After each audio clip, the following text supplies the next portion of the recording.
So, hello and welcome. This is Erica Glessing, and you are joining me for the Erica Glessing Show, where you receive 8 minutes of daily inspiration for entrepreneurs and light workers.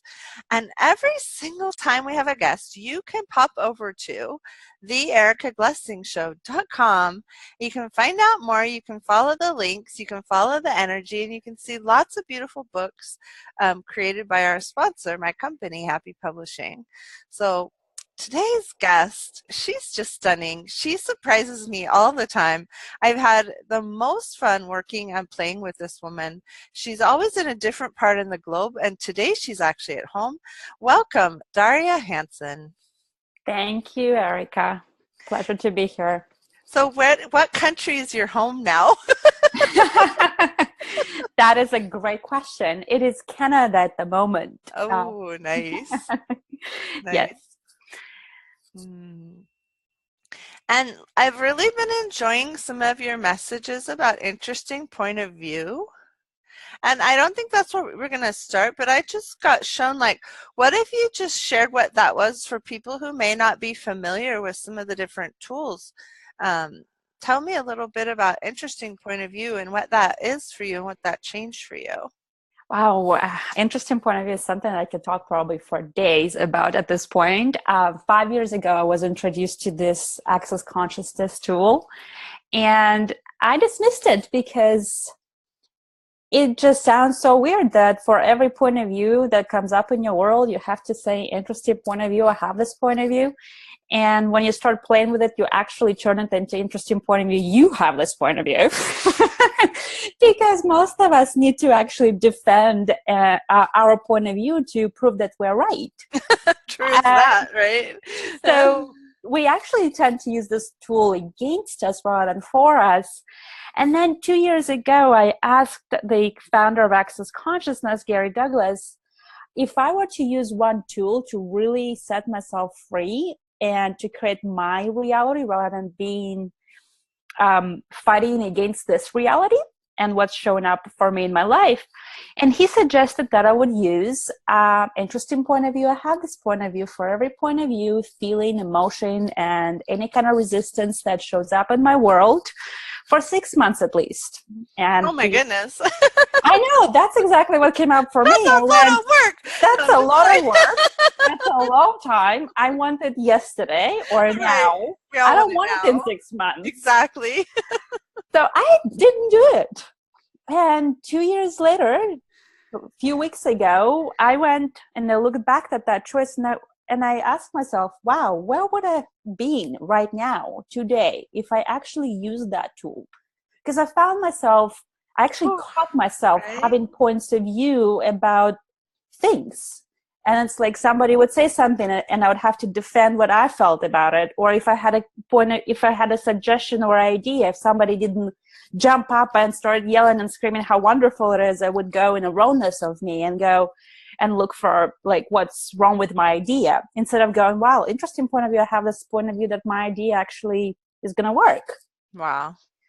And or it's like has to be heard or has to be received.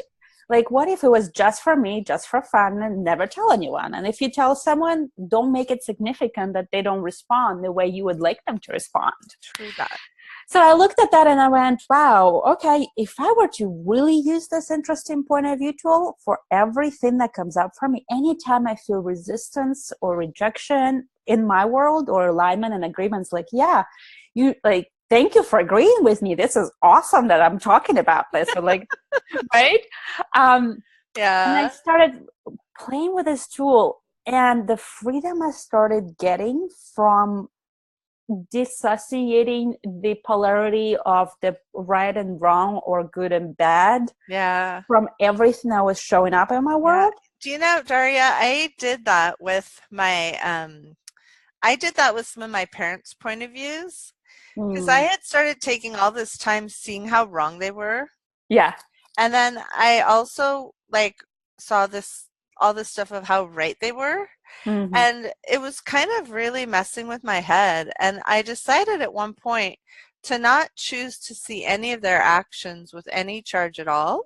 Mm-hmm. And just say they were just actions. And the other awareness I had that was really funny is because I'm in my 50s and I was like, well, anything they told me 50 years ago has changed. Exactly. So everything they told me was basically a lie today. But the thing is, like, I'm so grateful you brought this up, is that when we have a point of view that we are correct in our world about Uh-huh. anything, even if it was an awareness, but we make Uh-huh. an awareness correct, that Uh-huh. moment the awareness turns into a point of view. You can't see or perceive what everybody else is looking at or what Wow. they perceive. Yeah. So then there is this dissociation of two worlds that happens, and you can't communicate and create together. Now, both of you have to resist and react and defend your Wow. positions.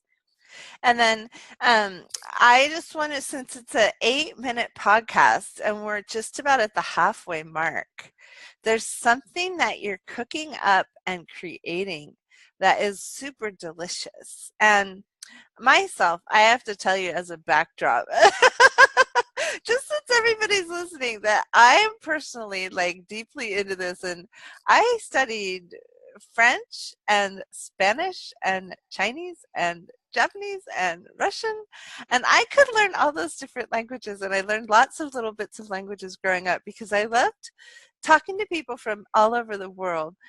And so I have no idea if this is going to be pertinent, but tell us a little bit about your work, living or life beyond your cultural reach.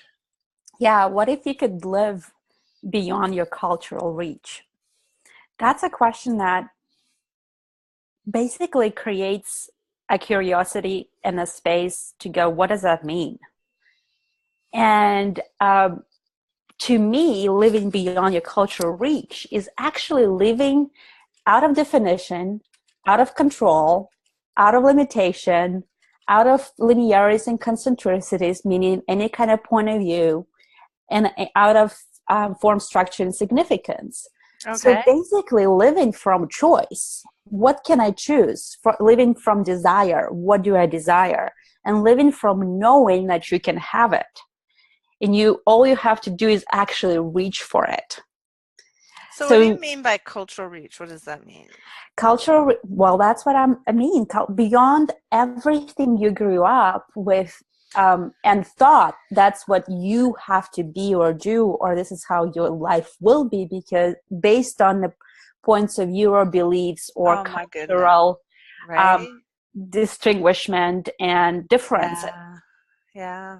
So looking at me being born in Russia and raised in Russia in a very middle class, less than middle class family, I never actually imagined that I could live the way I live now, where I travel 2 weeks out of a month all over the world.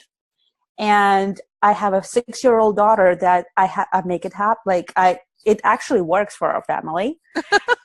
I've been divorced twice, and I'm a total black sheep in my family. And I've been, I've been,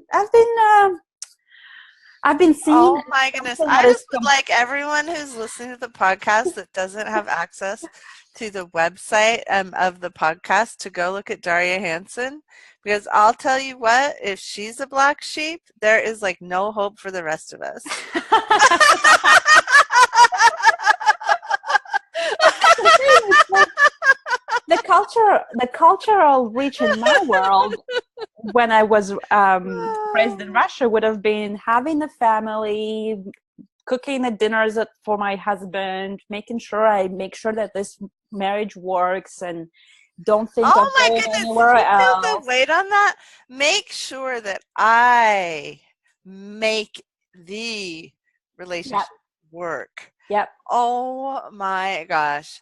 If anyone else felt the charge on that like I did, Daria, why don't you go ahead and just do something to clear that space? Because that was like, Well, everything that brings up for you.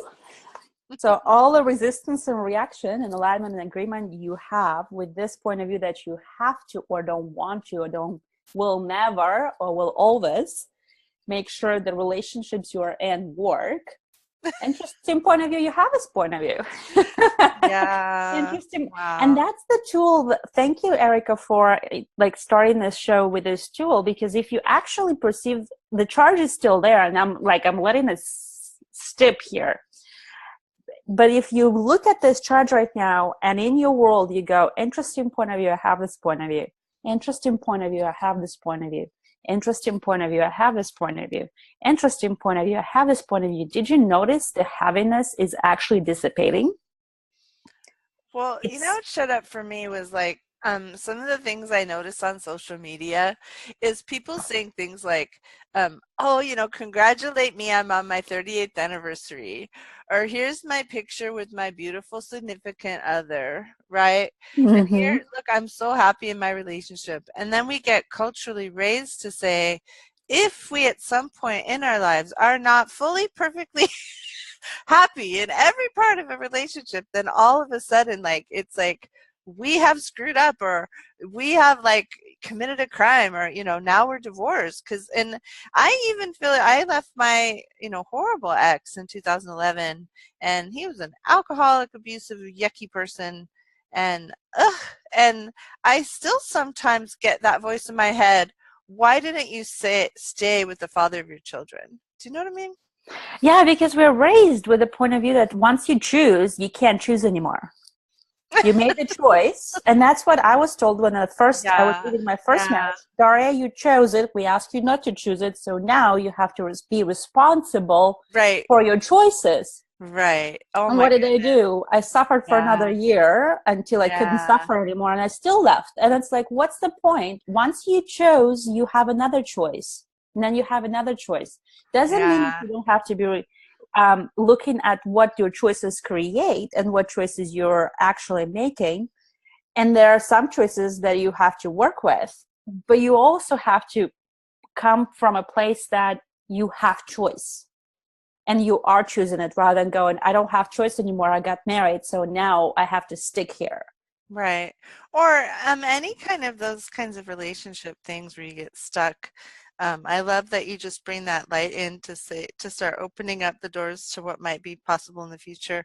And just tell us a little bit more about the Living Beyond Your Cultural Reach movement that you're going to be sharing with everyone, and how they can reach you, how they can get more of Daria.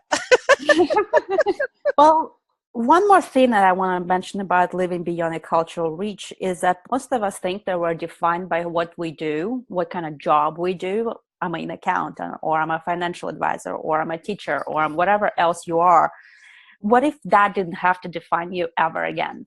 What if you actually have total freedom and choice in being and doing whatever you'd like to be and do in the world, whether it is inside your cultural reach of your education or your upbringing or not? What if there's nothing impossible for you? What Yeah. all that is required of you is to reach and desire something different, Hmm. let it show up. That's my invitation for today. Neat. And where would you find me? I actually have a few websites, and currently I would like you guys to go to the eleganceofbeing.com, theeleganceofbeing.com. It's an invitation to create from least effort to generate most impact in life. And Awesome. that's the other invitation of Awesome. living beyond your cultural reach, is to Great. create from ease, not from hard work. Thank you so much, Daria. Thanks so much for coming. Have a great Thank day. you, Woo! Erica. Thank you. Bye. Bye.